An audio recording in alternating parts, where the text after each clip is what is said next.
In fashionable Paris, even the Eiffel Tower must keep up with style trends. Over the decades, the Iron Lady has changed her looks with the application of a spectrum of paint colors. When it opened in 1889, the Eiffel Tower sported a reddish-brown color. A decade later, it was coated in yellow paint. The tower was also yellow-brown and chestnut-brown before the adoption of the current, specially mixed, Eiffel Tower brown, in 1968. Every 7 years, painters apply 60 tons of paint to the tower to keep her looking young. The tower is painted in 3 shades, progressively lighter with elevation, in order to augment the structure's silhouette against the canvas of the Parisian sky. To mark the 100th anniversary of the French Revolution, Paris hosted the World's Fair in the year 1889. Hoping to be considered for the high-profile project, artists from around the nation sent in plans for a structure to mark the entrance to the fair on the Champ de Mars, a public green space in the center of Paris. Eiffel, a renowned expert on aerodynamics, published The Resistance of the Air in 1913. He and his team designed the tower to withstand even the strongest winds, and never sway more than 4.5 inches. James Bond chased an assassin through the tower in A View to a Kill. A murder mystery called The Man on the Eiffel Tower was released in 1949 and starred future Penguin Burgess Meredith. A scene from The Lavender Hill Mob, which featured future Oscar winners Alec Guinness and Audrey Hepburn, was filmed there. Hundreds of other films have used the tower as a prop, or a backdrop.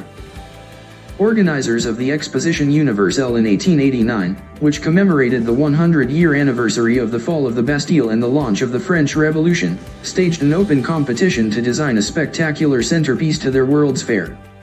Out of 107 proposals, they selected the design submitted by Eiffel along with architect Stephen Sauvestre and engineers Maurice Coechlin and Émile Noguier.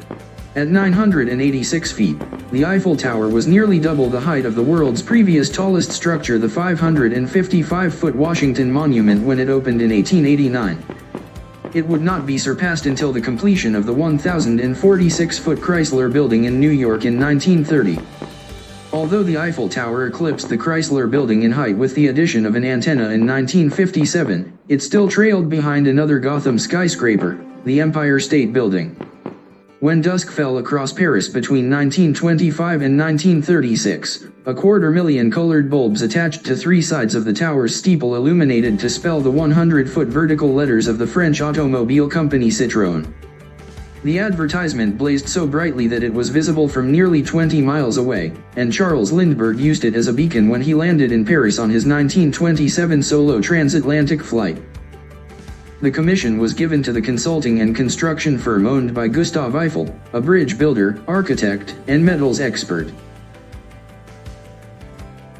The Eiffel Tower was never intended to stand over the Champ de Mars permanently and was scheduled to be dismantled in 1909, that is, until someone realized that its apex was the perfect place for a telegraphy antenna. During the First World War, at the Battle of Marne in 1914, the wireless telegraph transmitter helped jam German communications. Eiffel engraved the names of 72 of the country's scientists in the tower's first-level gallery, and atop the structure he installed a laboratory that was used by himself and French scientists to study astronomy, meteorology, aerodynamics and physiology, and test experiments such as Foucault's pendulum.